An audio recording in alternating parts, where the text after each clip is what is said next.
Sebentar kami akan mendengarkan kebenaran firman-Mu Tuhan. Urapi hamba-Mu Tuhan dengan urapan-Mu yang baik. Seberapa yang hadir Tuhan, kiranya untuk berbicara lewat hamba-Mu Tuhan. Berkati hamba-Mu Tuhan, supaya hamba-Mu bisa menjadi penyampai lidah bagi lidah kami. Menguatkan kami, menegur kami di kala kami salah Tuhan. Terima kasih ya Bapa, terima kasih Tuhan.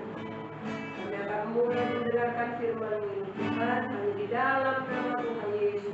Haleluya. Amin.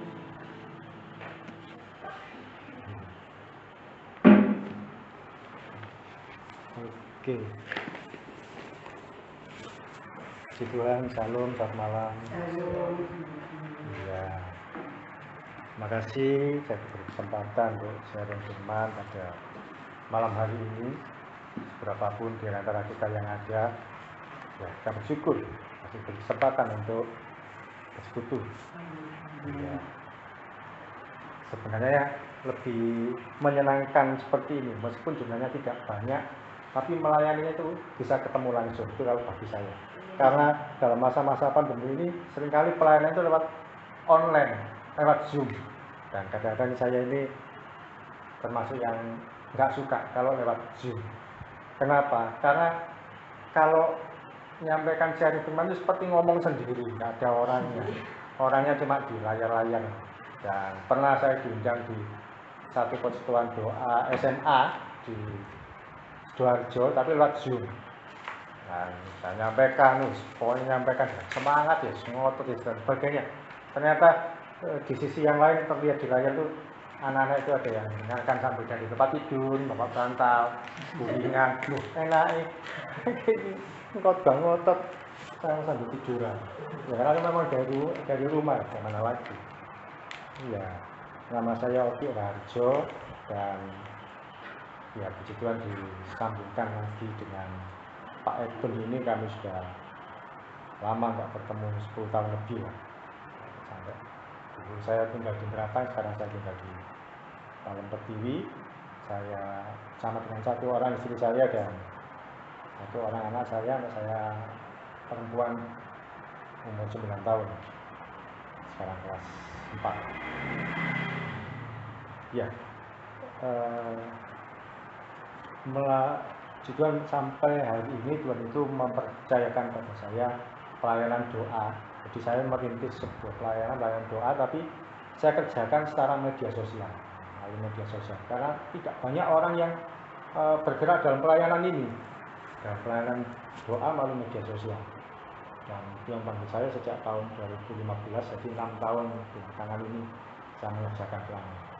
Sebelumnya saya memang dulu sempat pelayanan pelajar di SMA, ketemu dengan beberapa temannya Pak Eben ini, terus ada Rizky, Jimmy, Ocha dan sebagainya.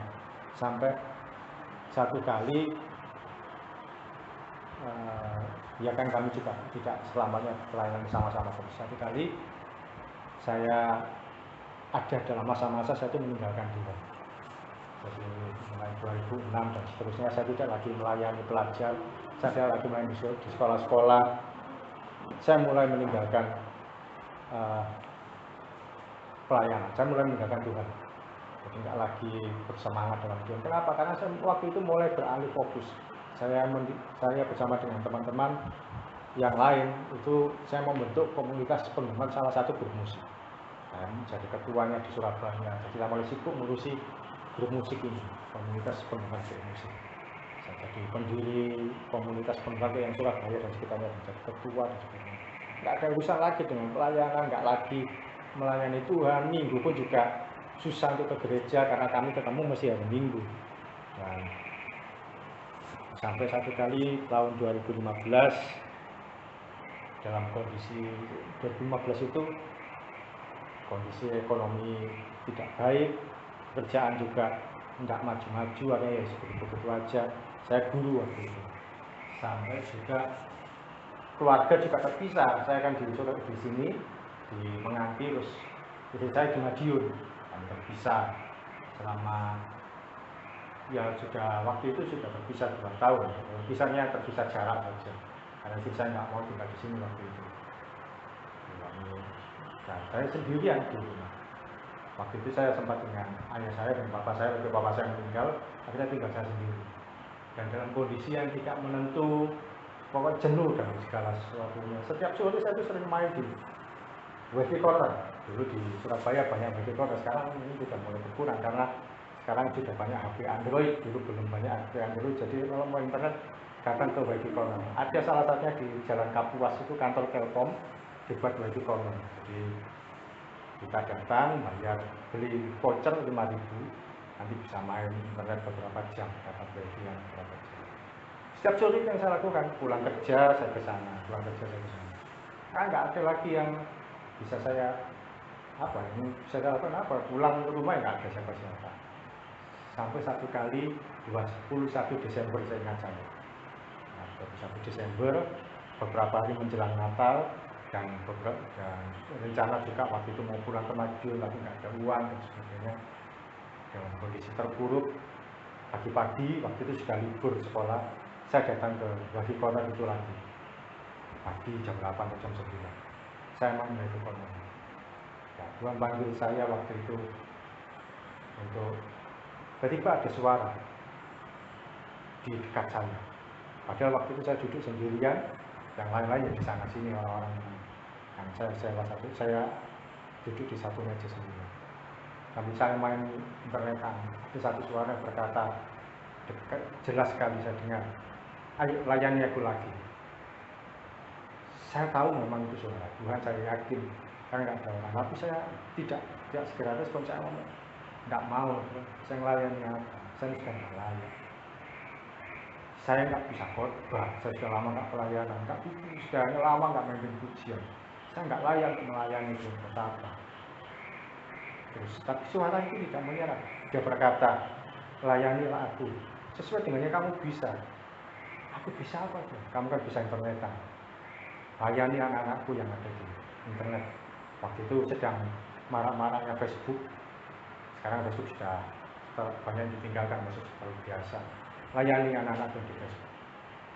Tuhan buka mata saya bahwa ternyata banyak anak-anak Tuhan yang di Facebook itu seperti anak-anak yang liar, orang-orang yang tidak tergembala. Artinya mereka banyak orang-orang itu yang lebih suka sharing di Facebook. Grup rohani apa namanya itu banyak macam doa, mengubah atau grup apa yang rohani-rohani. Banyak yang sharing-sharing di situ, banyak yang mengeluhkan masalah di situ. Dan Tuhan berkata, ada sana, layani mereka. Dan saya berkata, ya sudah, siap ya, oke. Tapi saya nggak bisa apa-apa, Tuhan, kamu kan bisa doakan mereka.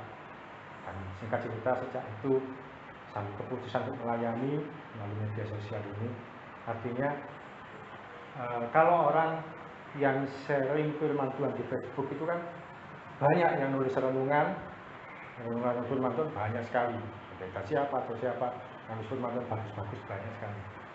Tapi ternyata tidak ada atau jarang yang setelah nulis firman Tuhan kemudian di bawahnya saya melakukan yang ini. Setelah saya sharing firman Tuhan, di bawahnya saya tulis, kalau Anda butuh dukungan doa, hubungi saya. Itu tidak. Banyak yang saya firman Tuhan bagus, mungkin saya kalah, tapi tidak banyak yang mau menyediakan diri untuk mendoakan pergumulan dan masalah itu. Dan itu yang banyak teman-teman yang menghubungi saya, yang sharing ke saya mulai 2015 akhir itu. Dan itu saya buat momen saya bertobat lagi pada sampai hari ini saya melayani sekitar 200-250 orang setiap hari, bukan seminggu sekali, tapi setiap hari saya melayani mereka. Saya berikan sharing firman Tuhan, kuatkan teman-teman.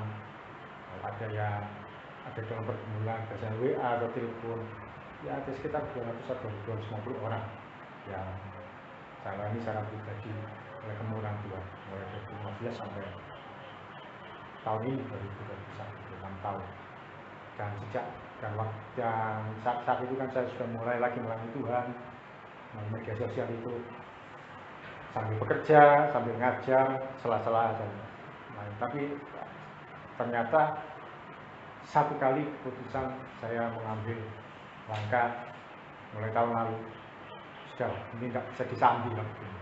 Karena mulai tahun lalu saya putuskan bisa melayani Tuhan sepenuhnya. Saya dedikasikan hidup saya untuk Tuhan. Ya, Tuhan sepenuhnya, saya tidak lagi jadi guru, tidak lagi ngajar. Memang tidak ada salahnya jadi guru, tidak ada salahnya sambil bekerja, tapi dorongan ini kuat, panggilan ini kuat. Ini nggak bisa dibuat setengah-setengah, bisa disambi. Saya berusaha. Nah, soal keuangan dan sebagainya bagaimana? Tuhan bisa menyediakan pemeliharaan dengan cara yang ajaib. Sampai hari ini kami masih bisa eksis, masih bisa bertahan hidup, masih bisa ya, apapun lah Tuhan menyediakan tanpa minta-minta ke siapapun. Nah, itu kesaksian dari kami pribadi. Tuhan membawa kami dan pelayanan sejauh ini yang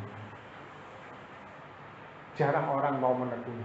Mungkin kalau secara lembaga ya mungkin orang cuma ya silakan hubungi kalau ada itu, nah, tapi jarang yang mengambil perhatian secara serius. Dan Tuhan bawa saya melakukan. Malam hari ini saya mau sharing satu kebenaran firman Tuhan.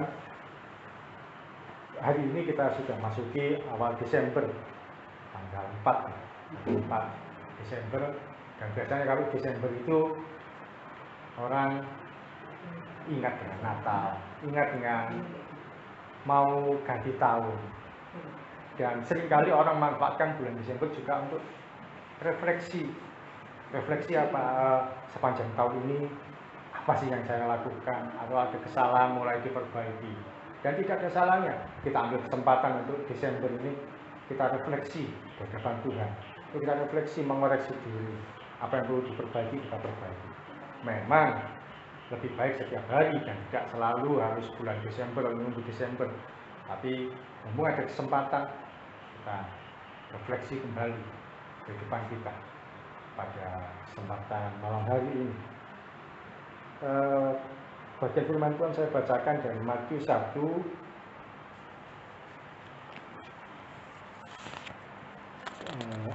Matius 1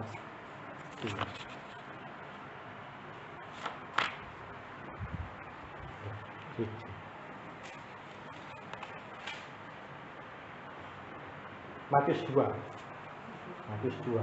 Saya beri judul pada sharing saya malam hari ini yaitu memenuhi panggilan Tuhan. Nah, yang pertama yang mau saya sharingkan adalah panggilan yang saya sharingkan dari Matius 2 ayat 12. Kita belajar dari tokoh-tokoh Natal, tapi kita refleksikan dalam kehidupan kita. Matius 2 ayat 12. Firman Tuhan mengatakan, dan karena diperingatkan dalam mimpi supaya jangan kembali kepada Herodes, maka pulanglah mereka ke negerinya melalui jalan lain. Kita tahu kisah ini tentang orang Majus. Ketika mereka melihat bintang, terus kemudian dituntun bintang itu, mereka datang kepada bayi Yesus menyembah. Karena ini kan dianggap raja, karena bintang yang kelihatan itu adalah bintang lahirnya seorang raja. Dan orang Majus ini yang entah berapa, karena ada yang bilang 3 dan beberapa orang Majus. Persembahannya 3, tapi jumlahnya orangnya kan belum tentu 3. Mereka ini menyembah. Dan ketika setelah menyembah Yesus, ya yang itu tidak terlalu kita bahas. Dan mereka dalam tidurnya malam hari setelah mereka bertemu bayi Yesus, mereka didatangi oleh malaikat. Malaikat itu berkata, kamu pulang lewat jalan lain, jalan yang tidak sama seperti kamu berangkat. Ketika berangkat kan ketemu Herodes dan sebagainya. Dan malaikat berkata, lewat jalan lain. Apa itu? Yang pertama adalah yang mau saya sampaikan sharing malam ini adalah panggilan pertama adalah panggilan pertobatan. Yang namanya bertobat itu kan kita berbeda dari kehidupan kita yang lama, kita tinggalkan menuju pada kehidupan baru. Kita tinggalkan manusia lama kita. Dan bertobat seringkali orang Islam hanya berpikir, oh ketika saya dulu terima Yesus pertama kali itu bertobat. Ternyata tidak demikian. Bertobat berarti kita meninggalkan juga pemikiran-pemikiran kita yang lama. Kita refleksikan kehidupan kita malam hari ini. Yang namanya bertobat itu kan berarti meninggalkan 180 derajat. Kalau balik lagi kan namanya 360, berarti kembali pada kehidupannya dia yang lama. Karena itu kan orang Majus diminta lewat jalan lain, berarti kan berbeda dari yang sebelumnya. Adakah selama ini kita ini bergerak meninggalkan Tuhan tanpa kita sadari? Adakah selama ini kita berjalan mengabaikan kehendak Tuhan? Adakah selama ini kita berjalan pelan tapi pasti menjauhi apa yang Tuhan mau? Berjalan menyimpang dari kebenaran firman Tuhan, berjalan mengikuti pemikiran kita sendiri, berjalan mengikuti apa yang menurut perasaan kita sendiri. Nah, ini kita sedang bergerak pelan tapi pasti membelakangi Tuhan, menjauhi Tuhan. Kalau hari-hari ini kita ada dalam posisi itu, ayo balik lagi pada Tuhan. Kita kembali dalam titik nol, kembali ke titik awal. Nggak ada salahnya selama kita masih diberi kesempatan hidup sampai hari ini. Nah, balik lagi ke Tuhan. Tuhan ampun, nggak usah meninggalkan. Karena seringkali tanpa sadar kita ini berbuat dosa dengan cara apa? Kita meleset dari kehendak Tuhan, meninggalkan Tuhan. Hari-hari ini kami sedang melayani ya waktu yang lalu sih. Saya melayani seseorang yang dia itu terjerat dalam banyak pinjaman, banyak utang, pinjaman online, atau juga di pekerjaan dia itu menggelapkan uang perusahaan. Istrinya juga kerja di satu tempat, dia menggelapkan uang perusahaan. Maksudnya ada BPKB, kadang-kadang ada BPKB dipakai, dijadikan uang untuk kepentingan diri sendiri. Dan tanpa dia sadari ternyata BPKB perusahaan, mobil, berupa mobil, sepeda motor yang dalam pengawasan dia. Yang bagian suami, ternyata yang istri juga berbuat yang sama di tempat kerja yang lain. Itu ketika dia itu sudah mencapai ratusan juta, hampir 1 miliar, itu digunakan untuk kepentingan kita. Ya, kita mengenal istilah penggelapan seperti itu, pakai sendiri. Dan ternyata kenapa dia melakukan seperti itu? Dia punya gengsi yang tinggi, dia seperti iri. Lihat saudaranya punya mobil, dia beli mobil yang baru. Lihat saudaranya yang lain atau orang yang lain punya sesuatu yang berlebihan, dia kepingin juga. Dan sementara ekonomi dia pas-pasan, nggak terlalu ekonomi yang baik atau yang berlebihan. Tapi dengan cara apa dia memenuhinya supaya bisa jalan-jalan, bisa punya kendaraan yang bagus atau memenuhi gaya hidupnya. Ketika di kantor ada transaksi, dia ambil. Kadang-kadang juga dia untuk bayar yang ini dia menghubungi pinjaman online yang sekarang sedang marak. Pinjaman online beberapa yang dan sebagainya, sampai akhirnya ditagih, dia bingung. Dalam kondisi sudah mencapai ratusan juta, menipu sana, menipu sini, melakukan sana, melakukan sini. Dan datang ke kami, minta didoakan. Nah, kalau seperti itu, apa yang harus didoakan? Dan juga bingung, ini apa yang didoakan? Awalnya masih bulat, merasa bahwa saya dalam kondisi tertekan Pak Uti. Kiranya Tuhan menolong kami, kiranya Tuhan melepaskan kami, meluputkan kami.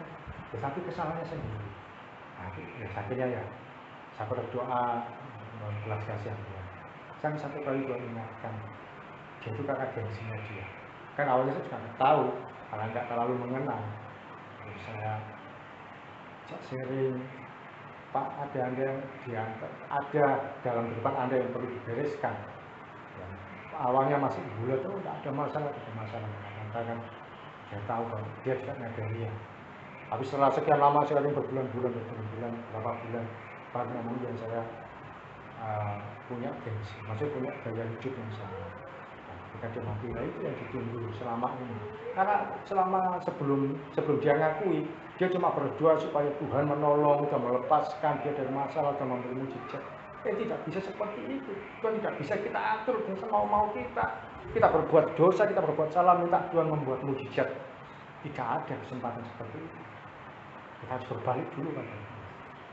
Dan waktu itu dia sudah dalam keadaan tidak bekerja, ditagih sana sini, menghindar, ganti nomor telepon. Memang kalau ke saya termasuk tapi ya itu, dia masih belum beres. Kemudian satu kali saya minta didoakan, Pak, doakan saya ingat bulan September waktu itu, doakan supaya dapat pekerjaan.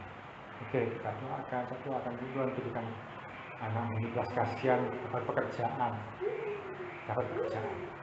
jadi sales. Ternyata sama saja, ditempatkan di satu kota, uang dari penjualan tidak diskot ke orang, dia bayar untuk tanggungan dia ketika ditagih, bayarkan untuk pinjaman, ditagih kemudian dikeluarkan sama bosnya, minta doakan dapat pekerjaan lagi yang belakangan yang terakhir ini sama, dia menerima order fiktif artinya ada orang order bahan bangunan ke dia, uangnya diterima tapi nggak diserahkan ke perusahaan juga, ke bosnya. Makanya ketahuan kan, di situ dikejar-kejar oleh bosnya, Gibson buat pernyataan sama polisi. Dan hal yang seperti itu yang sebagai hamba Tuhan juga saya sedihnya kan, bukan Tuhan tidak bisa menolong, tapi dia mempersulit diri sendiri. Saya sampai ngomong ke Bapak, Pak, mending kalau Anda ini dalam pinjaman uang itu karena susah makan. Karena banyak kami melayani orang-orang yang dalam ekonomi itu kesulitan untuk biaya hidup, kesulitan bayar sekolah, susah untuk makan sehari-hari, mereka harus pinjam ke sana kemari. Ya, saya ngomong, mending kalau Anda susah untuk kehidupan sehari-hari, susah untuk makan. Nah sekarang memang akhirnya jadi Anda susah untuk kehidupan sehari-hari, tapi karena diawali dari gengsi, dari kehidupan Anda yang menyimpang. Ya, orang yang terdesak itu cuma iya pak, jadi ya udah gimana lagi, dia sudah menempuh jalannya. Dan saya juga tidak memutuskan saya tidak lagi berdoa buat dia ya, karena bagaimana juga kan ya dia ada risikonya. Setiap perbuatan yang dia tanggung ada risikonya, setiap perbuatan yang dia lakukan pasti ada konsekuensinya. Apalagi ketika sudah ditolong Tuhan, ternyata nggak setia dalam perkara kecil, terima uang tidak disetorkan, tapi buat membayar pinjaman yang lain. Menyedihkan sekali. Kadang-kadang seperti itu kita ini dua orang yang saya layani itu adalah pemimpin pujian di salah satu gereja di sebuah kota, bukan di Surabaya, bukan di sini. Dia pemimpin pujian, dia majelis gereja, ngerti firman Tuhan mestinya. Tapi bagaimana dia bisa berbuat dosa, dia meninggalkan Tuhan. Dia menyimpang dari apa yang firman Tuhan lakukan dengan yang firman Tuhan inginkan, dan itu menyedihkan. Dan betapa seringkali kita demikian tanpa kita sadar. Kita seringkali berharap dengan kekuatan kita sendiri, kita berharap dengan pemikiran kita sendiri. Ini saya bisa menyelesaikan dengan cara ini. Lupa berdoa, lupa untuk mengandalkan Tuhan, lupa untuk datang pada Tuhan. Akhirnya ya resiko yang kita kerjakan sendiri, Tuhan sendiri, kita sendiri yang menanggung. Saya seringkali sampaikan ke teman-teman yang kami layani, kalau kita berharap pada Tuhan, mengandalkan Tuhan, ya sudah, nggak usah diberikan yang lain-lain. Ya bukan berarti kita nggak boleh berpikir, nggak boleh bertindak secara manusia. Kita berdoa. Setelah itu kita serahkan ke Tuhan apa yang kita khawatirkan, apa yang sedang kita gelisahkan. Kita serahkan pada Tuhan. Bukankah firman Tuhan mengatakan janganlah hendaknya kamu khawatir tentang apapun juga, tapi nyatakanlah dengan segala hal keinginanmu dalam doa dan permohonan dengan ucapan syukur. Sudah berdoa ya sudah, nggak usah digelisahkan. Satu kali ada seorang ibu, dia tinggal di luar pulau, di daerah Sumatera Utara sana. Ibu ini punya toko bangunan, dan hari-hari itu toko bangunannya sedang kondisi nggak laku, atau istilahnya bangkrut. Barangnya juga menipis, barangnya banyak yang nggak ada bukan berarti laris ya, memang laris terbeli, tapi uangnya nggak ada juga, jadi nggak ada modal untuk belanja lagi. Dan ibu ini satu kali dia nggak bisa makan, artinya nggak ada uang untuk beli beras untuk keluarganya, nggak ada uang untuk beli beras untuk makan sehari-hari anak dan juga keluarganya, karena suaminya juga pekerjaannya juga tidak menentu. Ya, dia sempat hubungi saya untuk minta didoakan. Ya kami dukung doa. Tapi pagi itu dia berkata, saya cuma bisa mengenalkan pujian dan penyembahan saja. Oh ya nggak apa-apa, memang itu harus kita lakukan. Ya, muji Tuhan mulai pagi, tapi sambil muji Tuhan mulai mikir dia. Saya tak cobalah pinjam uang ke teman saya daripada begini-begini. Saya pinjam uang. Bukan berarti pinjam uang itu salah atau bagaimana, itu kembali kepada kita masing-masing. Tapi ketika itu menjadi alternatif pertolongan kita bisa jadi hal yang salah jadi. Dan ibu ini kalau ketika sambil muji Tuhan, dia berpikir, Pak minjem uang, terus dia datang ke temannya, teman baik ya kenal baik, maksudnya nggak akan menolak. Ketok pintunya, ternyata nggak keluar. Ternyata ketika dihubungi temannya sedang keluar rumah, sedang ada keperluan yang belum bisa pulang. Jadi pulang lagi ke rumah, ya ada kecewanya, tapi gimana tuh, ya berdoa lagi. Ya, ketika dia berdoa lagi, tidak lama ada orang datang beli beberapa barang di toko bangunannya dia yang masih ada, yang masih tersisa, dibeli. Puji Tuhan, ada uang dia untuk bisa beli beras untuk bertahan hidup selama berapa hari. Ketika dia berharap kepada manusia, kepada teman baiknya dia, ternyata nggak ada, nggak bisa nolong. Tapi ketika balik ke Tuhan, ada pertolongan. Hal yang seperti ini, yang sekecil-kecil ini, yang seringkali kami ajarkan ke teman-teman yang kami layani, atau ke siapapun yang kami ajak sharing. Ayo berharap ke Tuhan. Nggak usah mikir ke yang lain-lain. Firman Tuhan sudah jelas, jangan berharap pada manusia. Terkutuklah orang yang mengandalkan manusia. Jadi kita mengandalkan Tuhan. Nah, mengandalkan Tuhan bagaimana? Sepertinya tidak mudah, tapi ketika kita datang pada Tuhan, Dia akan menyediakan segala hal yang terbaik yang Tuhan Yesus sanggup lakukan. Dalam hal apapun yang tidak bisa kita duga, yang tidak bisa kita duga. Panggilan pertama adalah panggilan pertobatan, yaitu kita berbalik pada kebenaran firman Tuhan. Kita berbalik pada kehendak Tuhan. Kita berbalik pada Tuhan sepenuhnya. Kita tinggalkan pikiran kita yang manusiawi kita. Kita tinggalkan pola pikir kita. Kita tinggalkan pola pikir kita yang lama, yang semaunya sendiri, yang hidup semaunya sendiri, yang hidup dengan kepuasan nafsu kita sendiri. Kita hidup mulai ikuti apa yang firman Tuhan. Kelemahan orang Kristen seringkali cuma tahu firman, mengerti ayat-ayat, tapi ketika diminta terjun langsung untuk mempraktekkan, seringkali kita susah. Contoh paling mudah itu ketika diminta mengucap syukur. Kan gampang mengucap syukur, tinggal ngomong terima kasih Tuhan Yesus engkau baik. Atau kalau enggak, ya pakai lagu pujian menyatakan Tuhan Yesus baik, dapat terima kasih. Tapi betapa itu susah, dan lebih mudah untuk kita mengeluh, lebih mudah untuk kita sumut-sumut, lebih mudah untuk kita menyalahkan Tuhan. Hari ini sebelum saya datang ke sini, ada WA yang nyampe ke saya. WA dari seorang ibu yang jauh di Poso, itu di daerah Sulawesi. Di daerah sana. Ibu ini saya protes sama Tuhan. Saya nggak terima yang terjadi. Kenapa? Ibu ini calon kepala desa. Beberapa waktu yang lalu dia minta doakan, Pak, saya punya beban jadi kepala desa. Tapi dia datang ke saya, proses sudah jalan semua, sudah pencalonan, sudah pengundian nomor urut, pokoknya sudah tidak ada langkah untuk mengunduh. Dan saya berkata kepada dia waktu itu, Ibu, pertimbangkan baik-baik. Artinya ketika menjadi calon kepala desa, tentu ada hal yang harus banyak dipertimbangkan. Bukan cuma perlindungan kita, ya itu boleh. Tapi ada keuangan atau persiapan-persiapan yang lain. Ya, memang dia berkata, iya Pak, di yang lain-lain itu ada main uang, politik uang dan sebagainya. Saya berharap bukan itu urusan yang mereka.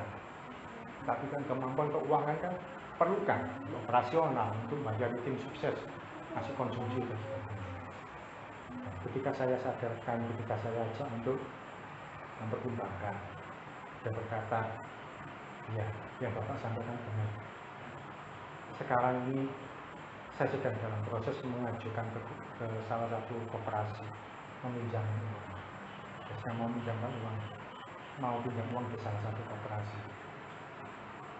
Dan saya berkata kepada ibu, ya kan Bu, nanti kalau ibu misalkan jadi, ibu akan mikir ketika menjabat, gimana saya harus membayarkan. Akhirnya kan ketika dia menjabat, ketika dia terima gaji, bukan cuma dia mikir terima gaji aja, gaji mungkin berapa, tapi juga mikir gimana bayar. Nah itu apa nggak ada perbuatan dosa yang berikutnya yang dilakukan? Bagaimana? Cari-cari cara. Sementara kalau ngalah, gimana bayarnya? Kecuali kalau kita ngajukan pinjaman, misalkan koperasi atau bank, dan kita sedang ada usaha yang jelas. Jadi nanti bayar dari sini. Tapi untuk hal yang seperti itu, kan sama saja uang itu dibuang. Jadi calon kepala desa. Nah, kalau nggak jadi, gimana bayarnya? Terus ibu ini berkata, iya Pak, saya tahu saya salah. Tapi saya sudah nggak mungkin lagi mundur. Gimana ini? Saya berkata, silakan saja. Dia berkata, saya jalan dengan iman saja. Ya dia ngomong begitu ya, saya itu kan nggak bisa melanggar, nggak bisa menolak. Cuma ya iman kalau itu dengan kemauan sendiri ya jadi eman-eman, bukan lagi iman. Iman semuanya. Dan tanggal 4 ini adalah pelaksanaan pemilihan kepala desa. Kemarin saya mendoakan, ya saya mendoakan sebagai seorang hamba Tuhan, tidak mungkin saya menolak. Sore tadi dia WA. Terima kasih Pak dukungan doanya. Ternyata Tuhan belum berkenan saya jadi kepala desa. Dan WA yang kedua yang saya sampaikan tadi, saya protes sama Tuhan Pak. Kenapa saya diberikan? Jelas, karena dia gagal. Yang pertama dia malu, dia ngusah malu Pak. Ya jelas dia. Yang kedua juga berikutnya ke depan, meskipun dia nggak ngomong, tapi saya tahu itu nggak mudah. Dan untuk pinjam uang kan nggak 1 juta, 2 juta, mungkin berapa puluh juta. Yang usah malu Pak. Padahal saya sudah memuliakan nama Tuhan di mana-mana, ngomong tentang nama Tuhan. Ya saya kuatkan, saya liburkan bahwa Yesus itu bagian dari proses atau apa. Iya, ketika dia ngomong saya protes sama Tuhan. Bagaimana Tuhan saya nggak terima. Kan itu ya bagian dia sendiri. Nah, dalam satu titik kita perlu bertobat, kita perlu berbalik. Ketika kita berjalan dengan kekuatan kita sendiri, ketika kita berjalan dengan semaunya kita sendiri, hati-hati, resiko itu seringkali harus kita tanggung tanpa kita sadar. Yang pertama, panggilan pertama panggilan pertama. Apapun itu, dalam cari pasangan, dalam bekerja, kita perlu libatkan Tuhan. Daud pun ketika akan berperang dia bilang, Tuhan maju enggak? Tuhan berkata maju. Satu kali Tuhan maju enggak? Jangan. Tapi lewat belakang, lewat jurusan pohon kertau. Katanya dia itu Daud harus mengepung dari belakang. Jadi dia ngalamin kemenangan. Nah, kalau ada kan tahun ini, bulan-bulan di tahun ini kita berbalik meninggalkan Tuhan, saatnya kita kembali ke Tuhan. Mungkin nggak sengaja kayak kita itu meninggalkan sedikit, berapa derajat, berapa persen, banyak. Panggilan yang pertama adalah panggilan pertobatan. Lagi di tahun ini, aku balik. Yang kedua, panggilan yang kedua itu adalah panggilan ketaatan. Jadi kita lihat dari Lukas pasal 1. Saya singkat Lukas 1 ayat 38. Ini sebuah ayat yang juga sudah terkenal sekali dari seorang tokoh yang bernama Maria. Lukas 1 ayat 38, firman Tuhan mengatakan, kata Maria, sesungguhnya aku ini adalah hamba Tuhan. Jadilah padaku menurut perkataanmu itu. Lalu malaikat itu meninggalkan dia. Kita tahu cerita ini ketika malaikat Gabriel datang kepada Maria memberitahukan bahwa kamu akan mengandung atau melahirkan seorang anak tanpa melalui hubungan suami istri dan tanpa banyak pertimbangan. Memang Maria sempat bertanya bagaimana mungkin. Gabriel berkata oleh Roh Kudus. Dan kemudian Maria berkata siap laksanakan. Jadilah padaku sesuai kehendak Tuhan. Sebab sesungguhnya saya adalah hamba. Panggilan itu adalah panggilan untuk ketaatan, panggilan ketaatan. Yang namanya taat itu adalah kita berkata ya terhadap apa yang Tuhan perintahkan dan tidak untuk kehendak kita sendiri. Seringkali tidak mudah karena firman Tuhan menuntut kita untuk ketaatan itu apa, kita menyalurkan kedagingan, kita tinggalkan semua apa yang menjadi kehendak kita pribadi. Bahkan firman Tuhan juga mengajarkan pikul salib. Rasul Paulus pun berkata prajurit yang baik tidak memusingkan dirinya dengan soal penghidupannya. Dia nggak mikir harus bagaimana ke depannya. Maria pun juga mikir bagaimana ke depannya, bagaimana omong. Yang penting dia tetap saya taat sama dia. Kehidupan kita demikian juga, adakah kita hargai ini? Bukan cuma bertobat, tapi juga adakah kita tetap taat pada Tuhan? Apakah kita mulai meninggalkan kehendak Tuhan? Adakah kita berani taat tanpa banyak pertimbangan, tanpa banyak penundaan, tanpa banyak bantahan? Sebagaimana contohkan oleh tokoh-tokoh Alkitab, apakah Maria atau Yusuf. Yusuf kadang-kadang masih ada membantahnya sedikit ketika dia mau meninggalkan Maria, tapi akhirnya dia mengikuti kehendak Tuhan. Kalau kita menjadi pribadi yang taat, yang siap untuk melakukan apapun yang Tuhan mau, mungkin dalam hal keuangan, mungkin dalam hal jam doa kita yang selama ini berantakan, diperbaikilah taat. Dan saya setiap hari berusaha untuk, ya saya kadang berusaha karena belum bisa 100% komitmen, kadang-kadang masih kelewatan. Saya berusaha jam 3 itu saya doa pagi dengan Tuhan, karena jam 5 pagi saya sudah memimpin doa pagi untuk teman-teman yang kami layani. 3 pagi saya bangun, saya bangun persekutuan pribadi dengan Tuhan. 3 pagi itu saya usahakan untuk saya datang pada Tuhan. Walaupun kadang-kadang susah untuk bangun, sudah capek, sudah ngantuk, berusaha memperbaiki di depan jam doa. Usaha memperbaiki untuk perpuluhan, untuk menabur. Dan kadang-kadang orang susah kalau mendengar kata perpuluhan, ada banyak hal yang menjadi pertentangan. Oh, itu kan perjanjian lama, bukan perjanjian baru. Oh, yang perpuluhan itu tidak ada lagi dan sebagainya, itu kan hukum Taurat. Tapi yang saya ajarkan ke teman-teman, saya sampaikan malam hari, bahwa ketika kita memberi untuk Tuhan itu bukan cuma karena aturan, tapi karena kita mengasihi Tuhan dan memberi yang terbaik. Nah, seringkali saya sampaikan ke teman-teman juga, siapapun yang Tuhan percayakan ke kami lain, ketika kita memberi untuk Tuhan, itu tidak pernah berhutang dan mau untuk memberi yang terbaik juga bagi kita. Apapun.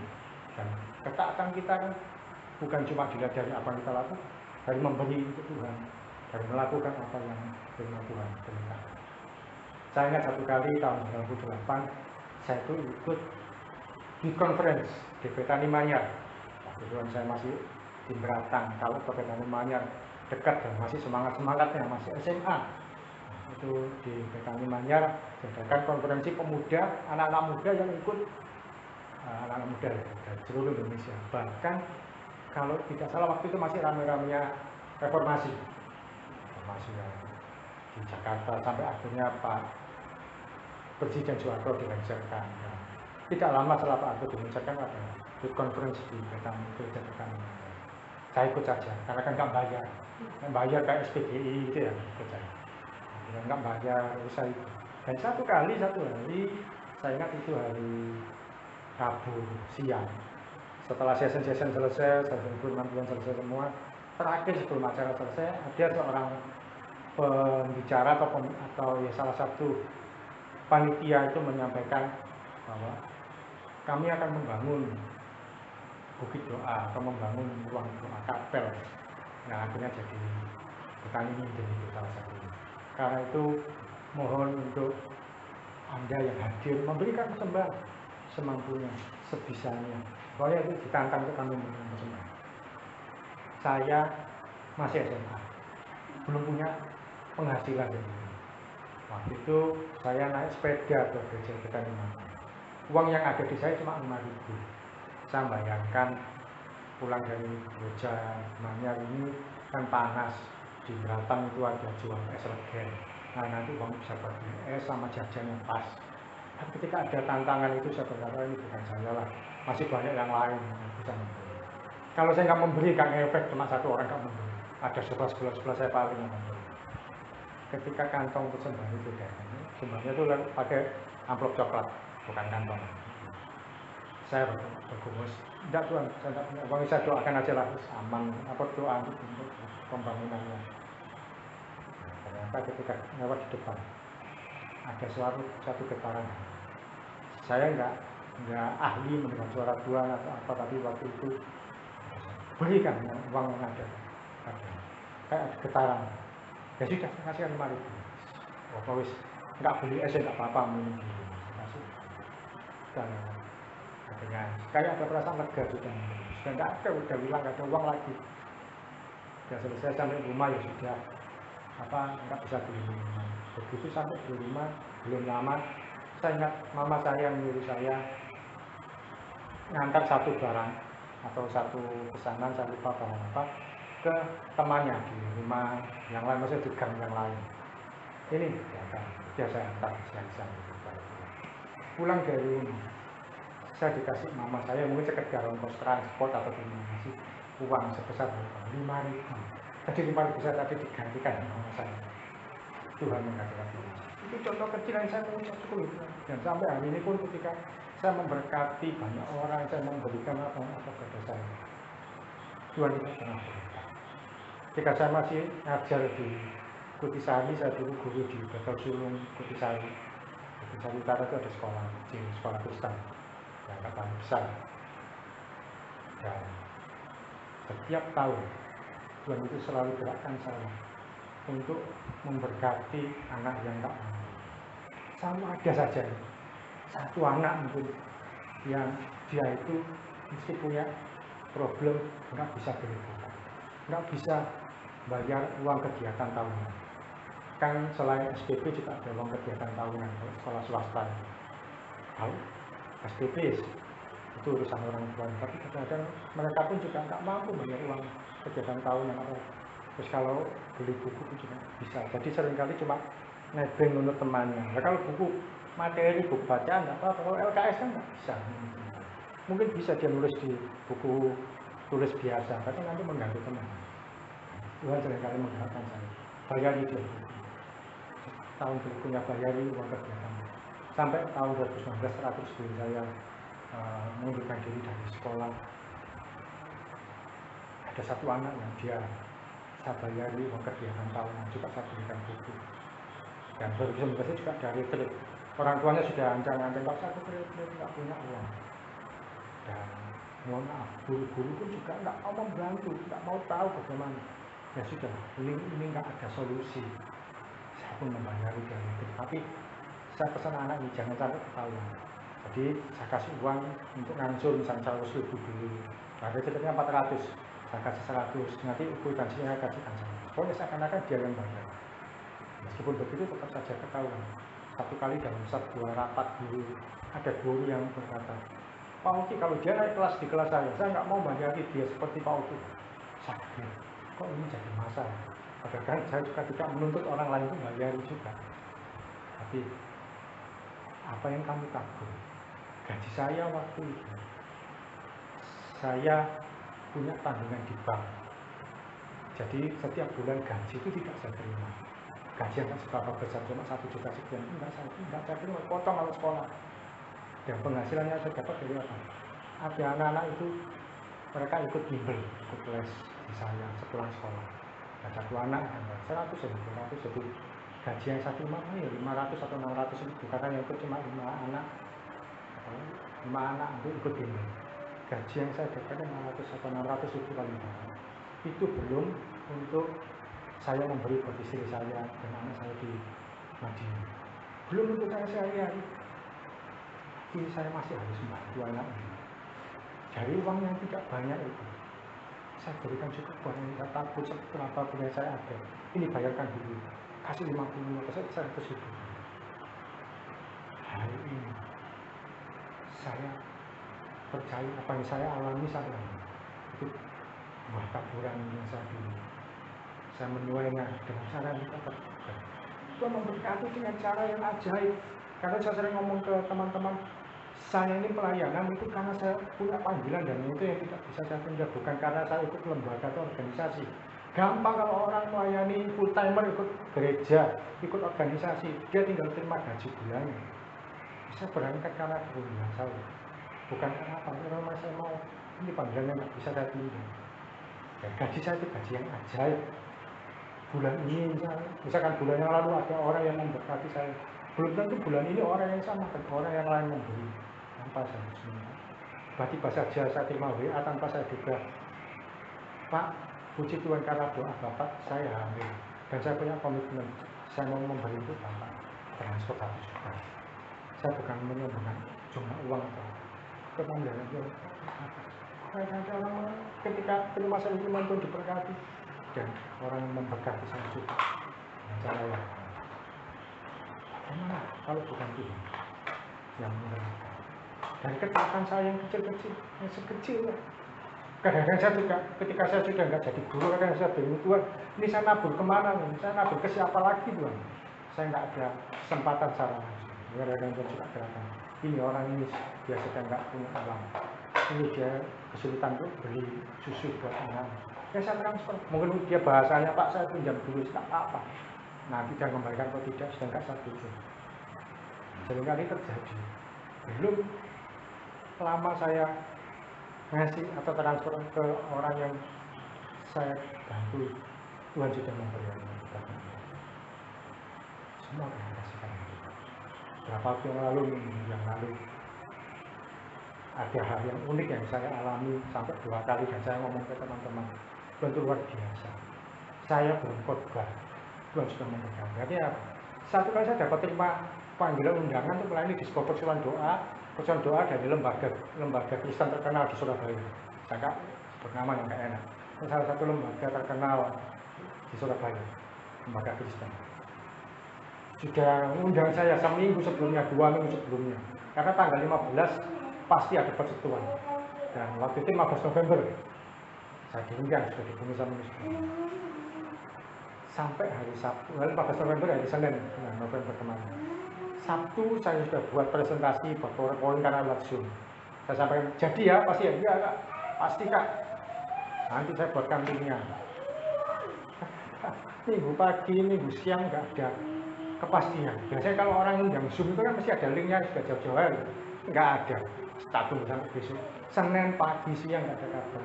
Bahkan Sabtu sampai jamnya jam 7. Jam 7 pun sampai malam tidur ya nggak ada kabar apa-apa. Berarti sedang terbakar tapi tanpa pemberitahuan. Tapi hebatnya Tuhan, sebelum jam 7 malam sore ada berkat Tuhan yang masuk datang ke rumah kami. Ada seorang pengusaha yang digerakkan Tuhan memberi saya 2 paket pakaian, 2 kantong pakaian bagus-bagus. Karena itu untuk pakai berpelayanan. Dan bukan hanya itu, dia transfer saya sejumlah uang. Dan saya bilang, saya tidak minta persembahan atau apa, dan juga di persekutuan yang undang saya pun juga nggak ngasih itu, Tuhan juga memberkati saya. Jadi ketika saya nggak jadi pelayanan, saya nggak kecewa, nggak apa-apa sudah dapat.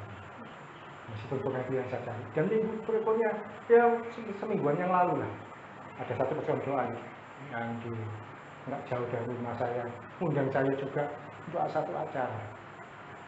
Dan lebih parah lagi, dia juga sudah berarti beberapa jam siangnya sudah ngomong, Pak maaf, nggak jadi datang, nggak saya datang ke rumah. Nanti pas hujan, nanti pas apa, ya sudah lah. Apa saya juga belajar untuk tidak kecewa ketika batal melayani. Nggak lama setelah orang yang undang saya membatalkan saya, maka saya sudah mempersiapkan semua, sudah saya tulis, sudah catat apa yang saya sampaikan. Itu memberkati saya cuma. Tuhan menghibur saya, mengandalkan Tuhan, Tuhan memberkati. Dan saya seringkali sampaikan, bukan uang yang kita kejar, bukan ini yang berkat yang kita cari, tapi penyerahan hidup kita pada Tuhan. Taatnya kita pada Tuhan yang Tuhan perhitungkan. Dan kita taat, mereka selesaikan Tuhan. Panggilan kepercayaan, panggilan ketaatan. Saya tutup dengan satu cerita yang saksian yang kami alami dalam keluarga kami. Tadi saya sampaikan bahwa keluarga kami ini sempat terpisah karena satu dan lain hal. Saya dia ketika anak saya masih baru lahir, masih baru beberapa bulan, sempat tinggal di sini, kemudian pindah ke Madiun, tempat asalnya dia. Dia juga harus bekerja di sana, bekerja jadi guru juga di Madiun. Mulai 2013 kami terpisah. Kami menikah 2011, punya anak 2013. Anak belum setahun sudah dibawa kembali ke Madiun. Terpisah. Dan setiap seminggu sekali saya datang ke sana. Hari Jumat saya pulang ngajar, sama itu izin dulu. Jumat siang jam 11 saya izin, karena sepeda motor ke Madiun. Awalnya dulu saya naik kereta api, tapi tambah mahal, jadi saya sepeda motor ke Madiun selama lebih kurang 5 atau 6 jam. Hari Minggu siang saya pulang lagi ke Surabaya ke sini. Sebelum pulang, Kami di kamar tidur di rumah yang di sana, di rumah mertua saya, berdoa bertiga. Anak saya masih kecil waktu itu. Berdoa gandeng tangan.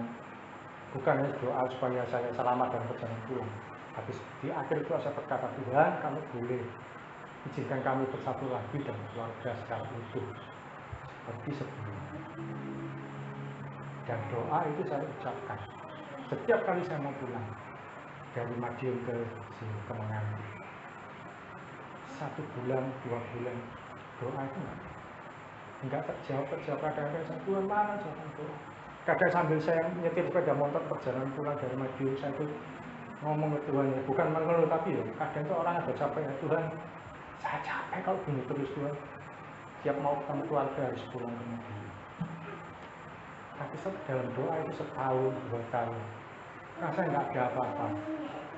Dan 1 kali, awal 2019, istri saya diberi kabar oleh kepala sekolahnya, ada sekolah di Surabaya, teman baik kepala sekolah, membutuhkan guru. Kamu mau? Dan istri saya setuju. Akhirnya 2019 tanpa terduga, jadi saya bisa masuk ke sekolah di Surabaya, tidak ada menu permen. Ya, 2019 pertengahan, semua sudah beres, istri saya dan anak saya boleh tinggal bersama dengan saya. Dan itu ketika diukur ke belakang, berapa lama? Dari 2013 ke 2019. 6 tahun kami terpisah. Dan 6 tahun saya berdoa. 6 tahun saya berharap pada Tuhan. Rasanya seperti tidak ada jalan. Rasanya seperti tidak ada jawaban. Saya pindah ke sana nggak mungkin, saya pindah ke sini nggak mungkin, tapi Tuhan buka jalan sendiri. Jadi pada kesempatan itu istri saya pindah. Dan kami bisa bersama-sama lagi. Ketika kami bersama-sama lagi, kami bisa membangun keluarga dengan indah. Pagi doa sama-sama. Kalau saya main kemana, dan istri saya ikut. Hari ini saja ada acara di sekolahnya bersama, saya bisa hadir sama-sama. Ketika kita berharap pada Tuhan, 1 kali, ketika kita tidak lemah, Tuhan akan menjawab setiap pergumulan. Ketika kita sedang tetap terus berharap kepada Dia, menantikan Tuhan dengan setia, Dia akan menolong. Kita mau diajar oleh Tuhan, mau dibentuk oleh Tuhan. Kadang-kadang Tuhan izinkan proses lama itu membentuk karakter kita sampai kita siap. Dan Tuhan akan memberikan yang terbaik bagi setiap kita yang mau bertobat dan taat pada Dia. Mari kita berdoa. Tuhan Yesus, terima kasih untuk sharing firman Tuhan yang kami terima malam ini. Kami kagum akan Engkau.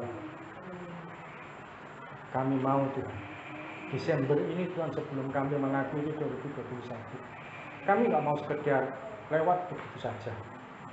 Kami nggak mau sekedar merayakan, memperingati Natal begitu saja. Tapi hari ini Tuhan, kami mau komitmen Tuhan, mau berbalik kepadamu dengan segenap hati, mau bertobat kepada Tuhan, berbalik dengan sepenuh hati kami Tuhan. Sebab firman-Mu berkata, robek hatimu bukan pakaianmu. Dan kami mau Tuhan, ambil keputusan kami Tuhan, bertobat sepenuhnya. Ampuni kalau selama ini kami salah, mengandalkan pemikiran kami sendiri, mengandalkan kemampuan kami sendiri. Dan yang kedua Tuhan, kami mau jalan dalam ketaatan, tanpa penundaan, tanpa pemberontakan, tanpa bantah sedikit pun. Ketika ditegur kami nggak akan mundur. Ketika diproses, ajari kami untuk nggak protes Tuhan, tapi berkata ya untuk kehendak Tuhan. Terima kasih Tuhan Yesus. Biarlah kami masuk 2022 nantinya yang akan kami hadapi, nggak sampai 1 bulan lagi, tapi beberapa minggu ke depan, kami masuk dengan hati yang baru, sebagai pribadi yang berbalik pada Tuhan dan pribadi yang taat. Terima kasih Tuhan Yesus. Kemurahan-Mu, kasih setia-Mu memberkati juga keluarga di sini, memelihara dengan sepenuhnya dengan berkat yang terbaik. Terima kasih Tuhan. Dalam nama Yesus kami berdoa. Dalam ucap syukur. Amin. Dan semua berkati.